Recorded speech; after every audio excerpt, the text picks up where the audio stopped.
How you doing, YouTube? Matt Massive Beer Reviews, back with Oktoberfest, baby. I mean, if you don't like Oktoberfest, that's kind of weird. In today's kind of cool beer world, it's very, very not cool to like old beer. I like old beer. I don't mean like date-wise, I mean like old school beer. And honestly, fest beer is one of my favorite styles of beer. And I kind of wanted to do something for Oktoberfest. I wasn't quite sure what I wanted to do. And I was at a Wegmans today, actually. And like peeked at the Mix of Six section, just curious to see if they put anything in there. And they had this little lineup for Oktoberfest beers. They had 3 Euro beers, they had 3 American beers, and a Mix of Six for $10.99.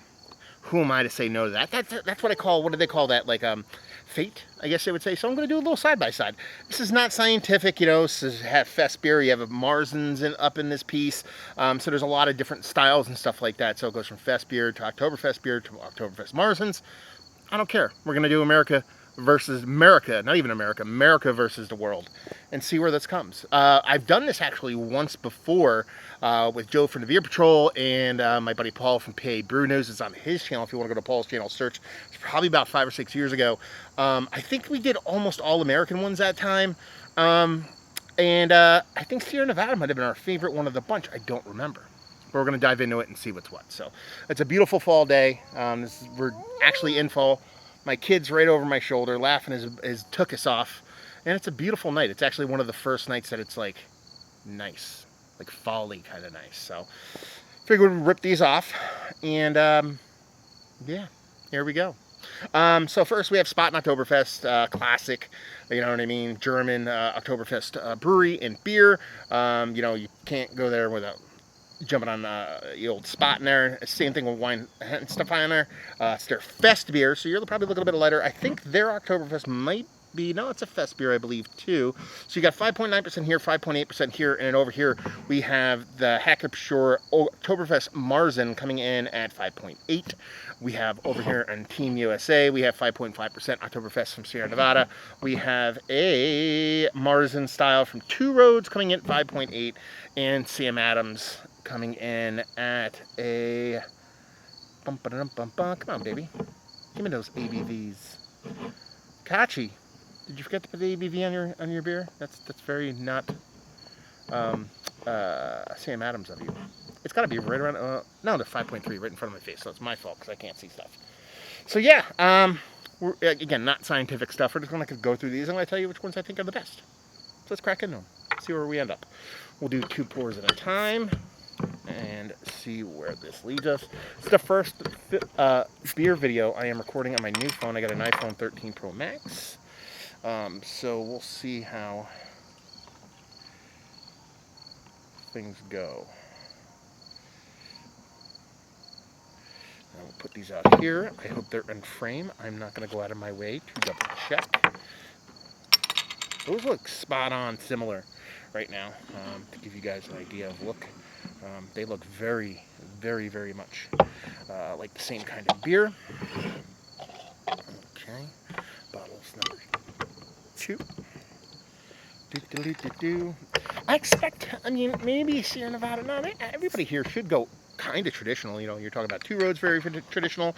You're talking about Sierra Nevada, you're talking about ooh, okay, so you definitely know you're dealing with a fest beer over here as opposed to a Marzen. You're going to get that much lighter coloration on it, a bit more of a lighter beer, something to kind of chug on. So that is no surprise there. Maybe it's the worst choice of beers I could do would be sticking that little sucker in there. But this is what Wegmans deemed I needed to do. So what Wegmans says goes. We'll see what's what.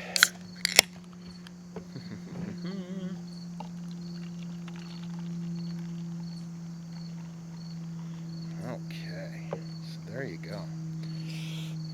Okay. Yeah, I mean, the ones on the end, the Oktoberfest from Spaten and the Oktoberfest from Sam Adams look almost nearly identical.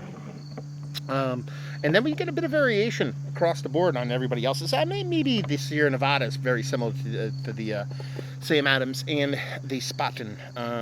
The Two Roads and Hacker-Pschorr look very similar as far as color, except the Hacker-Pschorr has a subtle lightness to it. It could be light natural light coming in, and maybe a subtle little bit of unfiltered kind of haziness, and then obviously the Fest beer from White Hand Stefaner is by far and away the lightest beer. So let's do this. Let's do scientific stuff here, and that be line it up from lightest to darkest now. So just because that's how I like to roll on each brewery side, and by that I mean, you know, U.S. America versus Europe.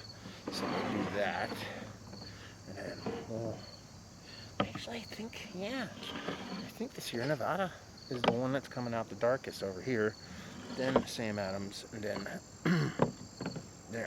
So we will give Europe the honor of going last because they're the ones who created all this stuff. And then we'll start from the lightest. So we're going to start from the middle here and start from the end over here and start off with the Two Roads. What do they say about their beer? It's a Oktoberfest process. This is their Marzen. I vacillate between those two. Stout lager, 5.8% alcohol by volume. Oktoberfest process is smooth, toasty caramel malt profile, the crisp character of traditional German lager. We're going to go all noses, then we're going to start drinking. So, yeah, that's a good note. Yeah, light little soft kind of brown bready notes. A little bit of sweetness, nothing really as far as bitterness goes in there. Really very much kind of Oktoberfest. Nothing too sharp, nothing too aggressive. But, you know, it smells like a really nice, well done kind of Oktoberfest Marzen. So maybe a little bit on the light side, let's put it that way. And you're talking about Sam Adams. It's their hearty smooth fest beer. Develop unique malt to blend and provide a robust color and smooth, rich flavor. I assume this is going to be a Marzen beer too. 5.3% alcohol by volume. Let's see what this nose has to offer. Yeah, a little bit richer. Exactly what you think, going from that lightness to a little bit darker, a little bit richer, a little bit denser, a little bit more kind of toasty, bready with a touch of caramel, but nothing too big. Again, there might be a little bit of bittering on this one, but nothing too crazy. It smells quite nice. And we got, yeah, there's not going to be anything on here because that's how Sierra Nevada rolls. This is their Amber Marzen.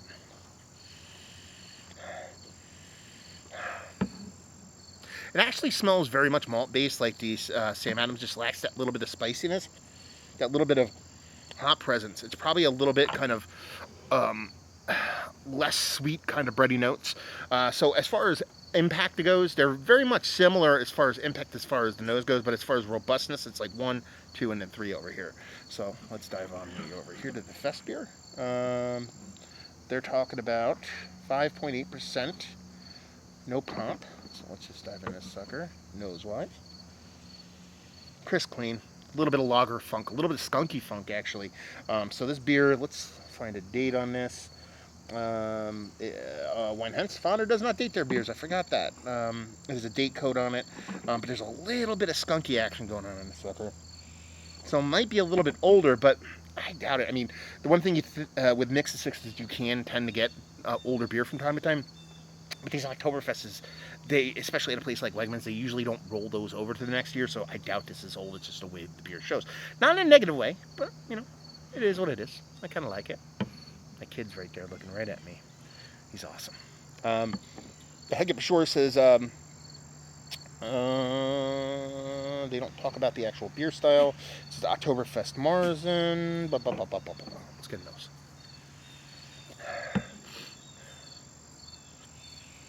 Yeah, I mean, there's almost like a little heftier lager funk on this. So it's almost like it's a little bit toastier, a little bit more reminiscent of what we're getting over here on the American side of things, I should say, what they're doing over here. But there's a little bit more of kind of a yeast lager presence to it, which I actually kind of like. Gives a little bit more personality. So I would say, nose-wise, this might be my favorite of the bunch so far. So let's give this little Spaten Oktoberfest a whirl. Again, nothing on here. It does say Marzen, so we know what we're dealing with.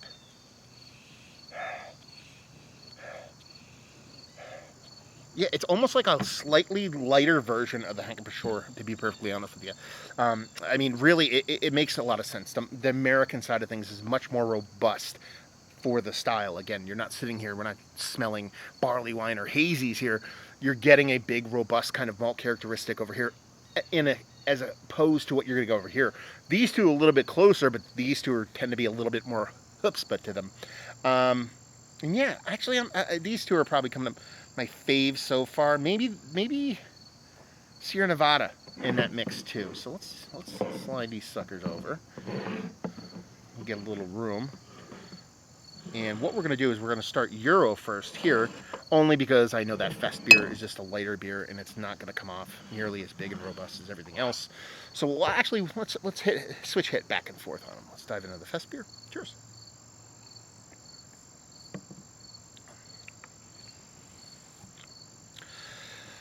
That's delicious, and I'm spilling it everywhere. I'm on an incline. You probably can't see this. It's like kind of like this. I just set up really quick, and it's making me spill stuff.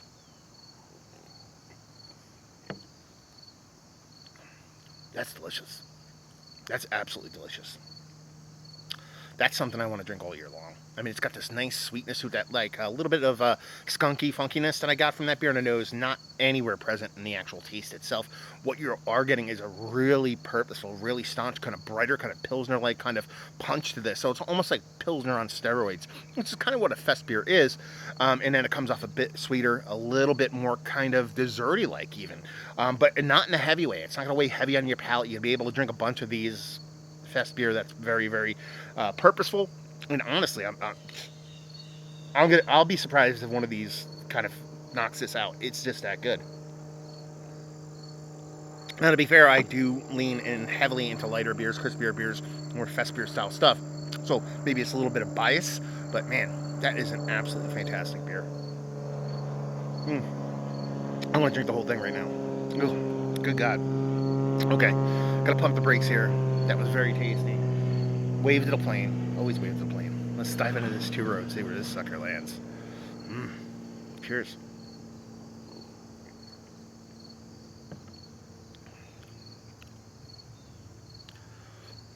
I like that very, very much. The mouth feels very weird, though. It kind of makes sense looking at it. It's very, very, very soft and silky soft. Almost like hazy pale ale kind of silkiness. You can see it's not nearly as clear as the other beers. Even though other beers are darker, that has a subtle haze to it. And it really does kind of translate to the mouthfeel, and that you get this nice soft kind of mouthfeel. Very soft, very silky, very tasty beer. I drink this blind. I don't know if I think it's not an Oktoberfest beer. It's, a darker lager or something along those lines. This little bittering thing starting to kind of crop up, which is adding this kind of fun to it because it has that softness in the mouthfeel and that sharpness on the bittering. That's delicious. That is very tasty beer. I mean, 2 Roads, they know what they're doing, obviously. But I'm very surprised that it comes off very much just like an Americanized version of darker lager. Very much traditional Märzen kind of style. Not an Oktoberfesty kind of vibe to it, but it is dark lager, so I don't know why I'm sitting here and saying it's not like what it's supposed to be. It is. Just has that softer mouthfeel. It really just kind of screams kind of an American touch to it. Very tasty stuff. In a different vibe, though. Very, very different sense. And I honestly, if I drank this blend, I don't know if I would get lager here. I think I default to it because of the style of the way the beer is, and I'm like, I don't really see someone doing an ale like this. It would be an English ale. There would be a Schilling ale, but there's no kind of English hops in here, and it doesn't have an English vibe to it, so I default to that. But there's no kind of lager yeastiness to kind of set itself apart. So let's dive into the Hacker-Pschorr over here and see what this sucker has.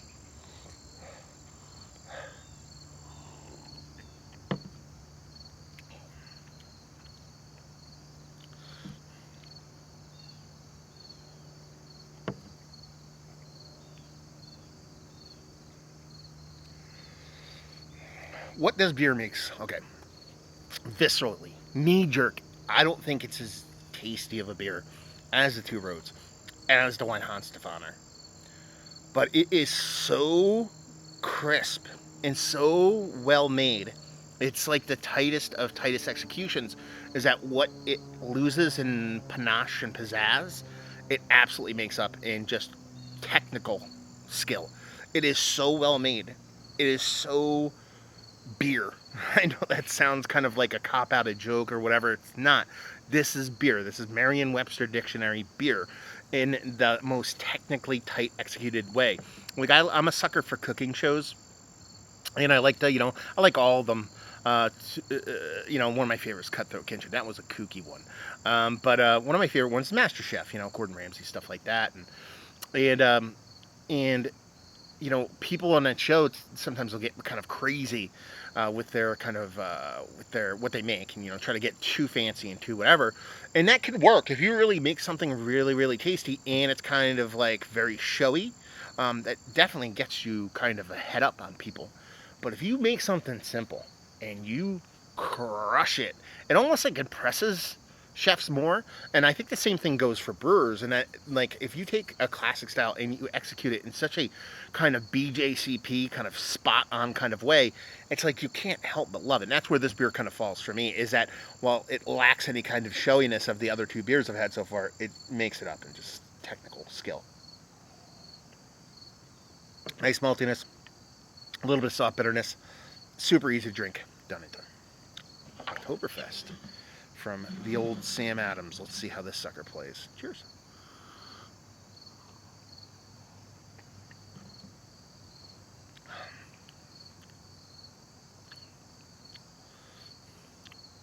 It's almost exactly like the Hacker-Pschorr, except for just a subtle little bump in vibrance.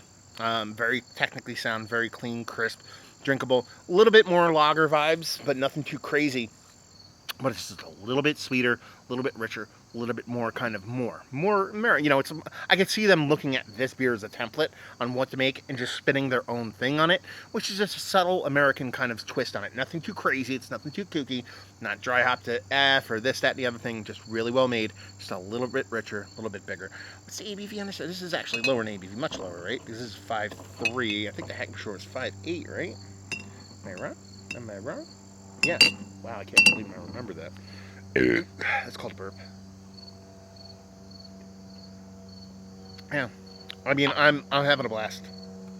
You know, I'm not losing in any of these. None of these beers are losers. It's just, man, that Fest beer. Going back to that sucker. So, I mean, at this point, Fest beer's in the lead. I think the Two Roads is at the end, and then we can fight in the middle for everything else. And not that Two Roads is a bad beer. It's just a little bit out of sync of what all these other beers are trying to do. It's still a tasty beer. So let's dive into the Spaten. Uber traditional stylings. Cheers.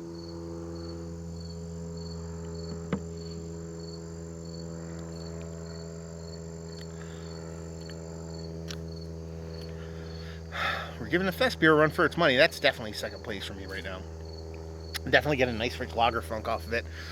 Big, rich maltiness. Creaminess akin to kind of what I'm getting from the Two Roads, but it very much drinks like a Oktoberfest Marzen kind of beer. A bit more yeastiness in there. Bit more of those malts coming through in a way that kind of reminds me of an Oktoberfest rich kind of Märzen. I like it. I think it's fantastic. Even has that the lager yeastiness is really what's doing it for me here. There's a little bit of kiss of hops kind of cropping up in the back, which makes it just that much more funner.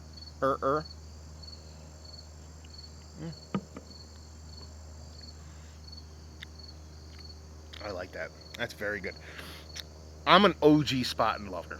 You know, the Optimator, all the other things are kind of some of the beers that I really kind of dove into hard when I got into craft beer. And while I think they're kind of much maligned nowadays when it comes to like being something at top of mind when it comes to like people that are into beer. I just dig their beers, and honestly, full disclosure, I don't remember the last time I had a Spaten beer. It was probably last Oktoberfest, or actually pre-pandemic Oktoberfest, when I went to like a beer garden or something like that. Just had one out there, and I'm surprised. And it's kind of one of those things where it annoys me because I don't pick it up as often. So yeah, very, very, very tasty beer. Back to the Sierra Nevada. Cap this off and see where we landed.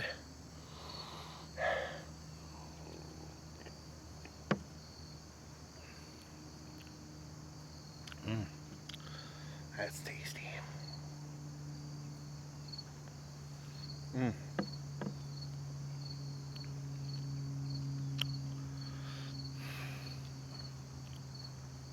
This is hard. This is hard. That's delicious. That's second place. The Fest beer really does kind of win it for me, hands down, as far as just taste to go. But I think this is going to come up second now. I think this is just going to beat out that Spaten. I didn't mention this, but I think there's a subtle little skunkiness of the Spaten. That nose that I got of skunkiness on Hacker-Pschorr, I think is in the Spaten. And I think if I kept drinking this beer, it doesn't bother me all that much, but I could see it just kind of not making it a long haul beer for me. And I think that's why the Sierra Nevada just kind of ekes that one out. Mm.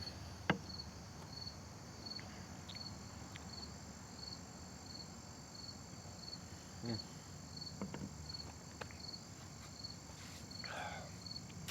Yeah.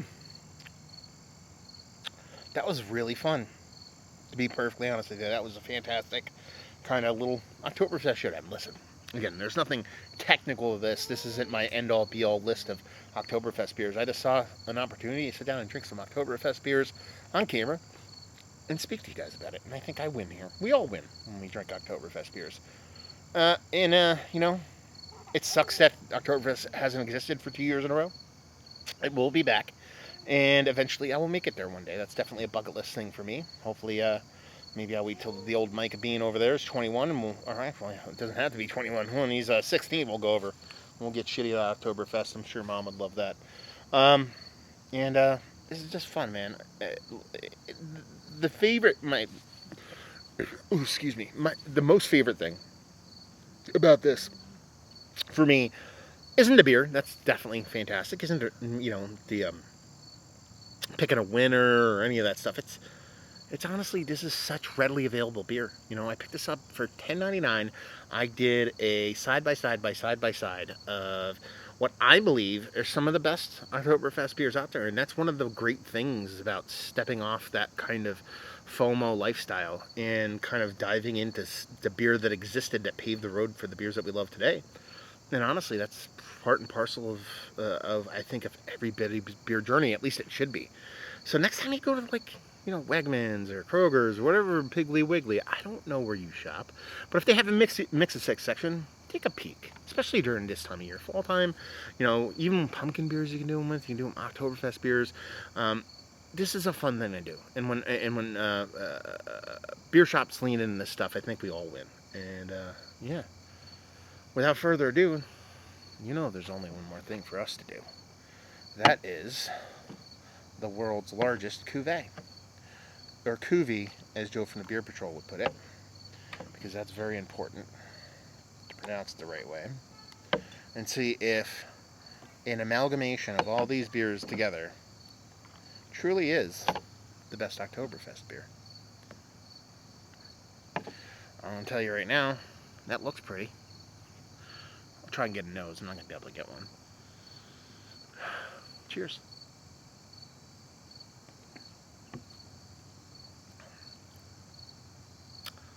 That's not bad. Not great. It's just kind of losing all the personality of each individual beer and coming off as a really solid, really well-made, chuggable kind of Oktoberfest beer. Is it better than any of these beers? No, and that's the thing. I think all of these beers are better individually in and of themselves, but if we don't do the full-on super cuvee, we're not doing stuff right. So there you go. A little bit of Oktoberfest jams in the books. Hopefully you guys enjoyed this little video. I had fun doing it. I'll try to upload it tonight. If not tonight, do it tomorrow.